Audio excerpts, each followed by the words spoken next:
Shadow knows.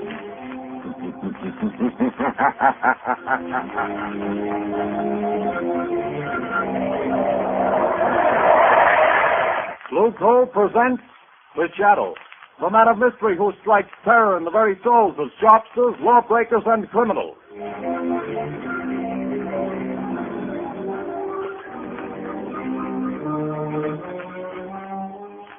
Friends, there's no longer any need for you to rely on guesswork when it comes to buying fuel. Now you can get the best fuel for home use, and know it at a glance, too. For Blue Coal, the finest of Pennsylvania hard coal, is colored a harmless blue at the mines for your protection, so that you can identify it instantly. To be sure that the fuel you buy is a safe, healthy, economical fuel, get America's finest anthracite. Ask for Blue Coal by name. Order your supply tomorrow.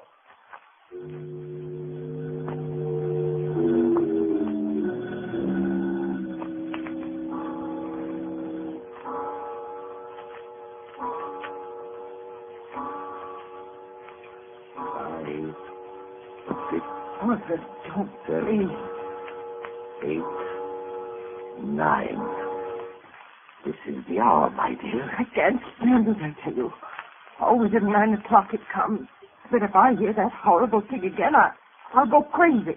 Oh, this awful house. But it's quiet, my dear. Way out in the country like this, I can install my laboratory here as soon as I get around to it. As for these strange sounds, well, haunted houses have always fascinated me.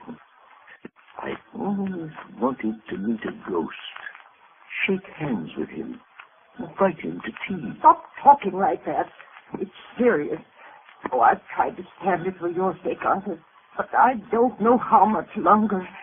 My heart isn't strong, and I... Hear it? But that's only the wind, isn't it? No. It always starts like that. You know it does. Don't move. Listen. Arthur, it's coming. It's coming. It's coming. A ghost, eh? Well, we'll see. I'll meet him this time. I'll meet him halfway, too. Stop! Stop! Come, we'll both meet him. Give me your hand. No.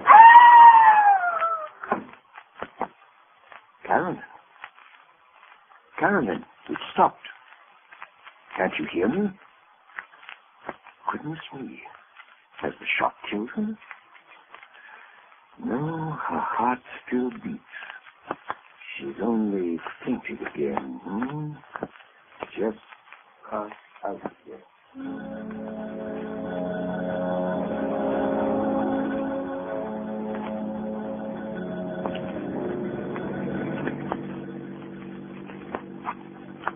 Turn the next corner, Lamont. It's that big house set on the hill. May I ask, Margot, the reason for this late call on Carolyn Sneed? I'd like to know what's the matter with the poor woman. I got an awful shock when I saw her in town last week. She looks positively haggard. I never saw such a change come over a person. Married life may not agree with her. She was a spinster for close to 40 years, wasn't she? I know, but I think she was foolish. Carolyn has nearly $1 million in her own name. She didn't have to marry. Yes, but right now I'm not the shadow. Remember, I'm just your patient chauffeur, darling. Lamont Cranston, in need of a rest from my famous mystery man role. That last adventure took a lot out of me, you know. Well, a marriage problem is hardly... Seriously, though. Nobody knows anything about this man she married. He came into town 6 months ago, met Carolyn in some accidental manner at the county fair, and proceeded to rush her off her feet. I've met him only once, but I don't like his look. Something sinister, I gather. Hence the shadow idea. Well, who is he anyway? Professor Arthur Sneed, I believe he calls himself. He has a small office in town where he's supposed to be working on inventions or something. Well, here we are. Usually pretty level-headed, Margot, but don't let your aversion for this man we're seeing be too apparent.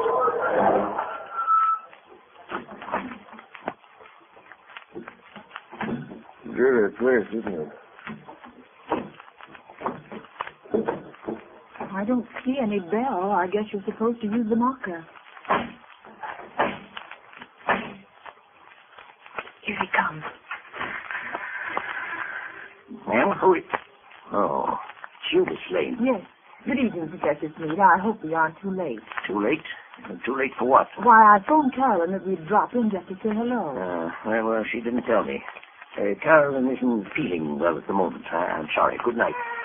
Oh, but please, I only want to see her for a moment. That is, unless it's something really serious. Well, it isn't as serious as she pretends to think it is, but, come in. Thank you.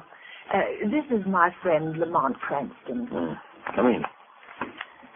I'm very happy to see Mr. Cranston. I've heard a lot about him. How do you do? You say Carolyn is ill? She didn't mention it when I came on suddenly. She's been in a nervous condition lately, but it's mostly imaginary. I made her go to bed. Well, would it be all right if I saw it? I suppose so. Go on up if you like. Well, thanks. I'll only be a few minutes, Lamont. What seems to be the trouble with your wife, Professor Smead? Oh, she's run down, I guess. Frightfully nervous. She has some absurd notion that this place is, haunted. Haunted? It's only the wind, of course, and the creaking of an old house. Ghosts. She keeps talking about ghosts. And I can't persuade her that there are no such things. Of course, old houses have a habit of getting themselves haunted, Professor. As for myself, I'm not so sure there aren't such things as ghosts. But surely, Mr. Cranston... Oh, not the conventional sort, perhaps, but... I mean people's spirits. Souls, whatever you want to call them. Haunting the places where they've been unhappy. Very interesting, I'm sure. But a lot of tosh. I put no stock in it. No? I'm just noticing that rather rare book on the table, Professor. Neurosis of Death. What? If you're interested in that, I'm sure you must be interested in ghosts. I understand its morbid analysis of the factors of violent death are quite interesting. What do you know about it? Oh, I read all sorts of things, Professor. Professor Smead. Oh, yes, Miss Lane? Carolyn wants her sedative. Oh, yes. I'll go up and give it to her. Did you find her comfortable, Miss Lane? I think Carolyn is seriously ill. Yes, but more nerves than anything. Excuse me just a moment, won't you? Lamont, there's something wrong here. I was afraid there was. I don't know what it is, but it's something terrible. What's the matter with Carolyn? But she hardly recognized me, and she talks like one in a trance, as though she were in the grip of some deadly fear. When I suggested sending the doctor over, she shook her head, but I'm going to just the same. I can't help feeling it's that man, her husband. Yes, he isn't very pleasant, is he? His skin has an odd pallor. You see it on men who've spent some time in prison. There are many little traits of his behavior that interest me as a psychologist. A remarkable man. You don't know? I don't know. But I think we'll investigate this more or less formally, Margot. I'll visit the professor tomorrow at his office in town. If there are ghosts involved here, perhaps the shadow can bring them to light.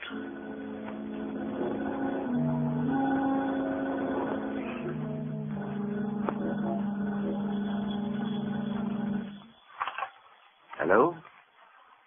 Yes, Carolyn. Well, don't worry, my dear. I'll leave the office here at 5, and I'll be home before 6.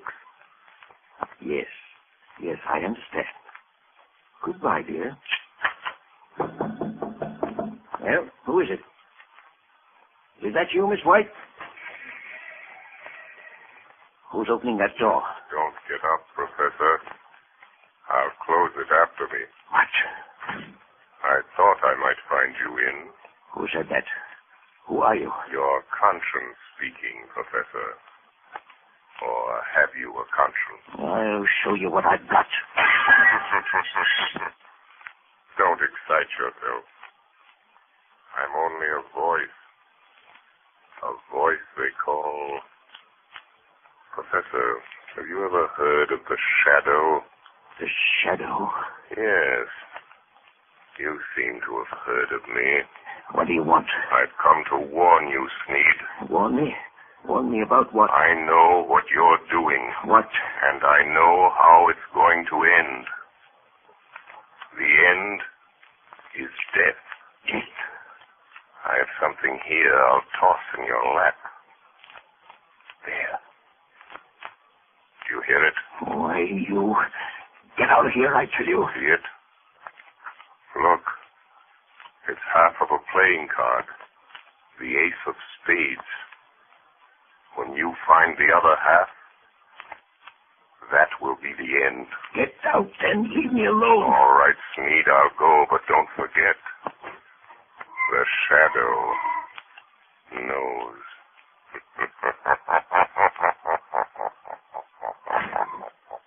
Trying to frighten me with his tricks. Oh, coming back, are you? Oh, it's you, Miss White. There are two gentlemen here to see you, Professor Sneed. Two gentlemen?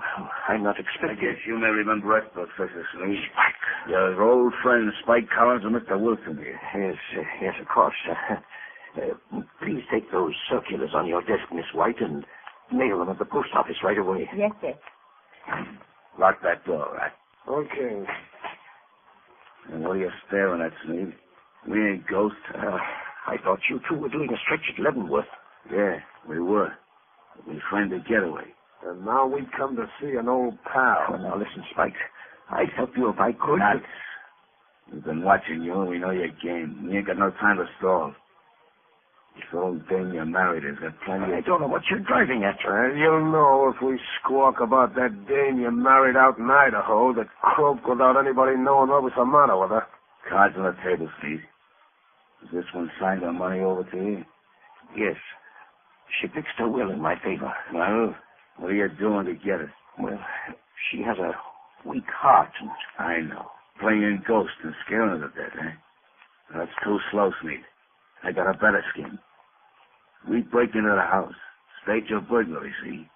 In a scuffle, the old dame gets shot, dead.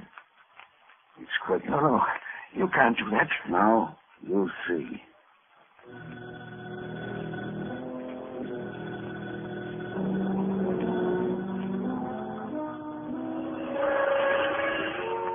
Spike Collins. Spike Collins. Wake up. Spike Collins. What? Who's that? Just a voice, Collins. The voice of your own thoughts, coming to warn you. No one but you can hear me. Your friend Sneed is going to double-cross you tonight. Sneed is going to double-cross you. It's your move. Be there to prevent him. Be there in time. 6 o'clock. Be there.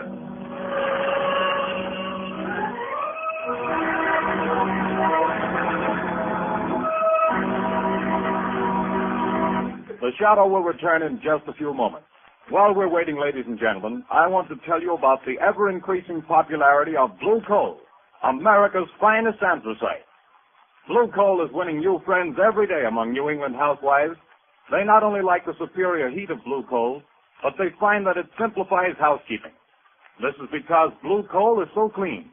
It burns completely and does not send any particles of unburned carbon through the house to be deposited on furniture or woodwork.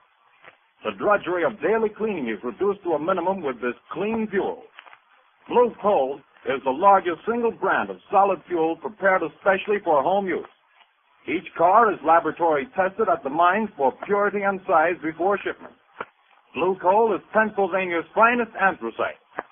So that you can personally identify this excellent fuel, it is actually colored blue at the mines.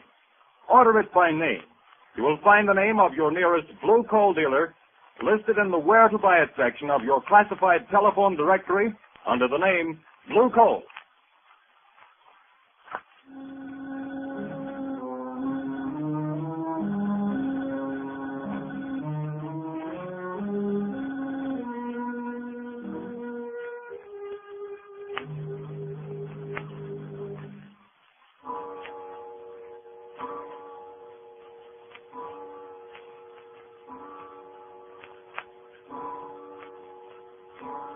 Are you comfortable in that chair, Carolyn? Yes, thank you, Margaret, dear.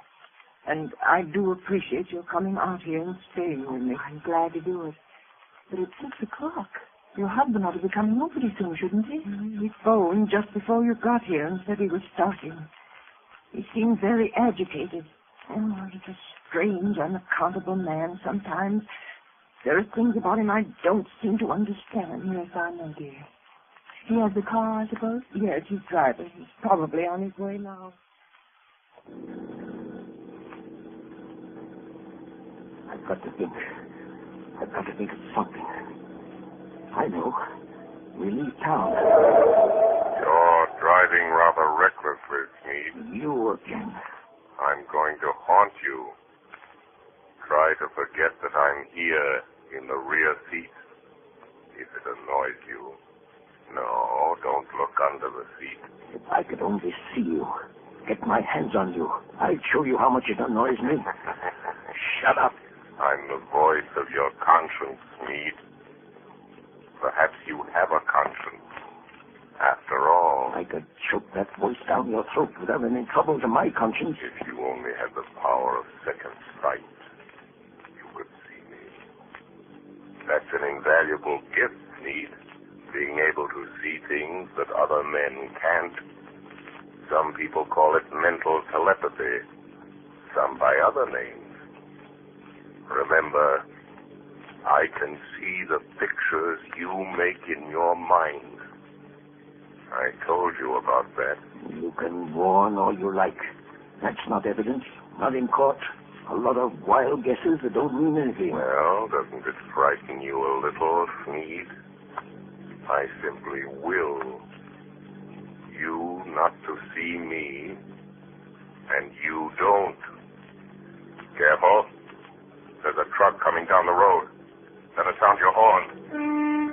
Good Lord, the fool's taking up the whole road. It's going to hit you.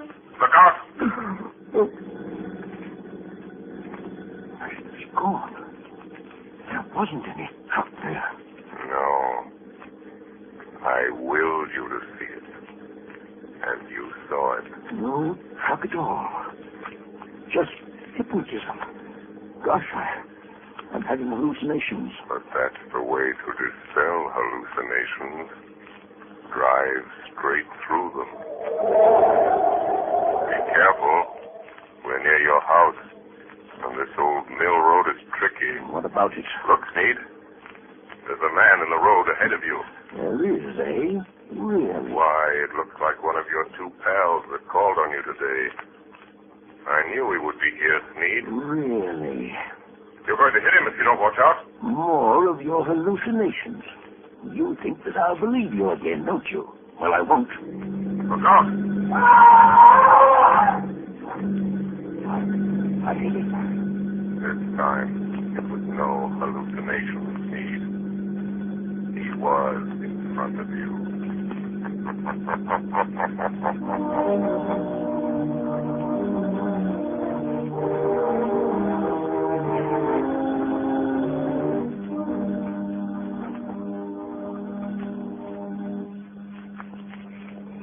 Morning papers! Morning papers! It's convict Spike Cullen found dead last night on the old mill road. Spike Cullen, wanted by the police, found dead. Yes, son. I'll take one. Yeah, sir. What's all about it, Lord? Rain all Found dead on Old Mill Road. But that's out of the safe place. Yes, I believe it is. Notorious criminal struck by automobile and killed.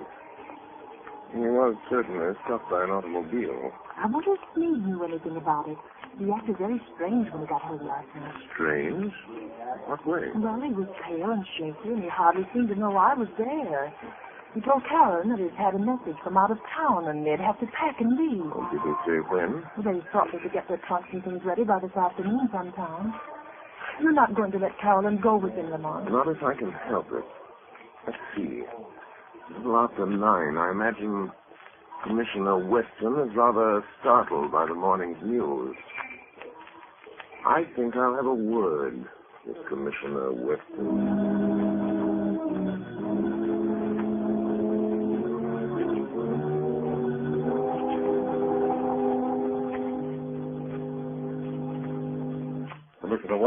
sending Collins' body into the morgue.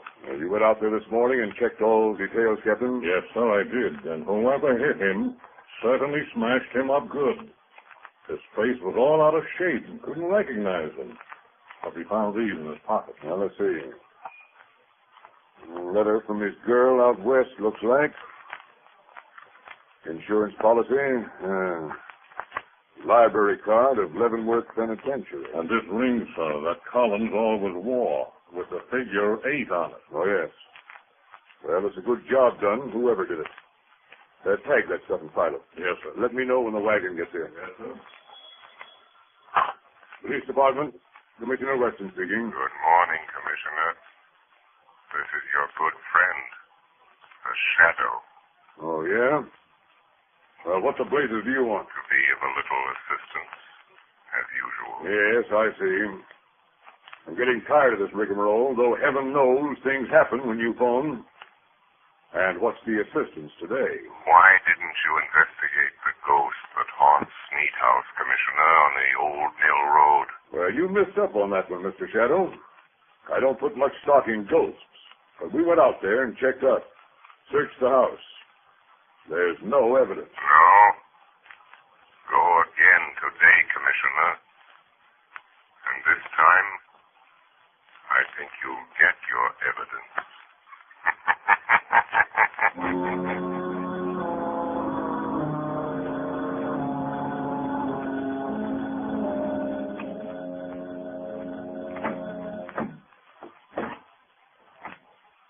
Is that the last trunk, Arthur? Yes. The expressman won't be here until 4. Another hour yet. Why don't you go up and lie down a while, Caroline, Yes, I will. I'll try to sleep a little now that it's daylight. You told the milkman we wanted to pay him. He's coming back before we leave. Good. Oh, that must be in now, the back door. Get back. Get back. What's the matter, Sneed? Think you're seeing a ghost? Stop. Don't come near me. Snap out of it, will you? This is me, Spike Collins. You? Alive? It wasn't me you hit with your car last night on that back road. I guess you wish it had been, huh? Who was it then? It was Rat Wilson. Fool got half tickled trying to get up his nerve for the job. Staggered out on the road before I could stop him, and wham! It was all over. Wilson, eh? So there was my chance, see? Him and me about the same size, his face and hands all smashed flat. I put my stuff in his pockets, my ring and what was left of his finger. Here I was, dead. And all the time you was giving me the double cross. Maybe I am a ghost, but I can still deal with you, Sneed. Who is it, Arthur? Just a minute, Carolyn. Now listen, Spike. There's only one way to see this thing through. You and I have got to stick together. The Shadow is after us both. We've got to get out together, away from this Shadow. Don't kid me anymore about the Shadow. You see this cat? I'm here on business. I'm going through it. Put the old lady out of her misery. Good Lord. What's the matter? There. On the table. Nothing but a torn playing card. The ace of spades, or half of it. You've got to stop it, Spike. You've got to stop it. What's the matter? Who's this man? Carolyn, this is a friend of mine. Friend? Sure, a friend. But I don't understand. The pistol. Yeah, that's my way of doing business, lady. Your husband does it different. He's been scaring you to death, ain't he? Making you think the place was haunted. You know how he always does it? Stop it, Spike. He used to be an electrician, see? He rigs up a sort of electric sound box with a remote control switch. He usually puts the switch over here by the door. Yeah, here it is. What's it all about, Arthur? The ace of spades. The end. Death. When he turns the switch, you hear the ghost dance. All you have to do is turn this knob. That's the way it works, lady. But I hear it. Arthur, I hear it. Turn that thing off, you idiot. What? I haven't turned it on. You haven't. And what's making those sounds? I am. What's that? It's him. He's come. A shadow. I am coming up these cellar stairs. I will enter and stand beside you. Where is he? Stand back or I'll shoot. When I enter, I will touch one of you on the shoulder. Stop it! Stop it! And that one will die. The cops. Come here, Steve. It's a plant. You're calling the cops. No, don't shoot, Spike. I think it's up. You can have the bullet I was going to give you right, you double-crossing skunk. Oh, you killed him. Come on. Go through that side room, boys. Stick him up. I got him. Outstanding. Still on. Break your arm. There. Now, hand over that gas. All right. I'm through. You win. Spike Collins. Spike Collins? I thought he was... Peaceable. I thought you... Say, what is this? Who was that guy that got killed over here last night? Come clean, Collins. Whoever it was, I didn't do it. Who's that? Where are you? Don't be alarmed. I am here behind you, in the shadow. Oh. So you're here, Shadow, eh? Maybe you know who got killed here last night. The man killed last night, Commissioner, is a ghost. Oh, yeah? There are now 2 ghosts in this little adventure. Mr. Collins will probably make the 3rd. You really should believe in ghosts now, Commissioner. And in shadows.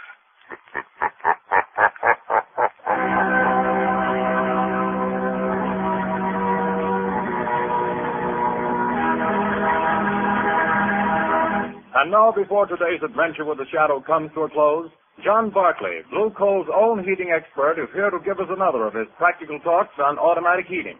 Ladies and gentlemen, Mr. Barclay. Good evening, friends. In former Sunday night talks of mine, I've shown you the importance of having the temperature of the home properly controlled with a Blue Coal automatic heat regulator. That is, in terms of health and convenience. Now, tonight, I'm going to give a 3rd important reason for automatic heating: economy. Most authorities will tell you that the proper degree of heat in the home is 70 degrees. Naturally, you can't by hand keep your fire from giving off more than 70 degrees of heat, but the Blue Coal automatic heat regulator can and does. But here's how that saves you actual fuel dollars. Heating engineers have discovered that for every degree you raise the temperature above the desired 70 degrees, your fuel goes up in cost 1.5%.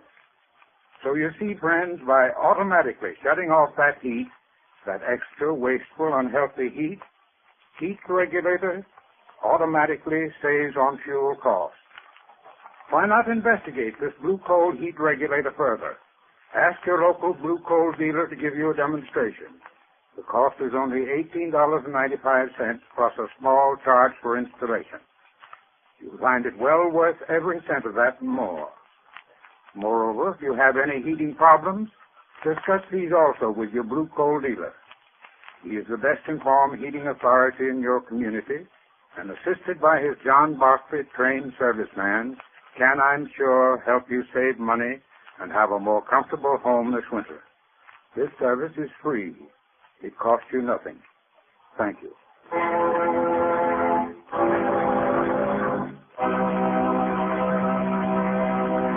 The Shadow adventure you have just heard is copyrighted by the Shadow magazine. The characters in this story are entirely fictitious. Any similarity to persons living or dead is purely coincidental.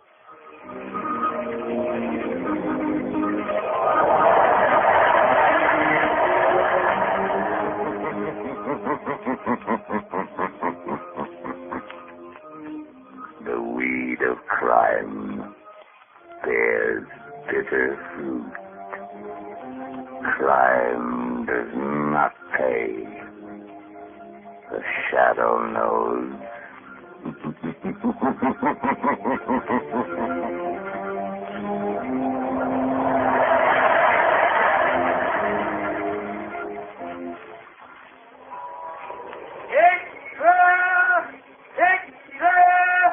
Hear all about it.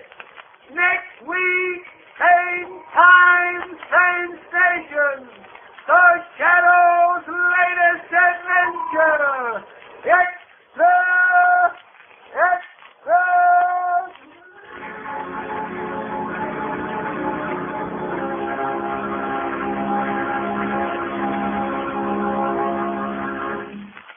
Your announcer, Arthur Whiteside.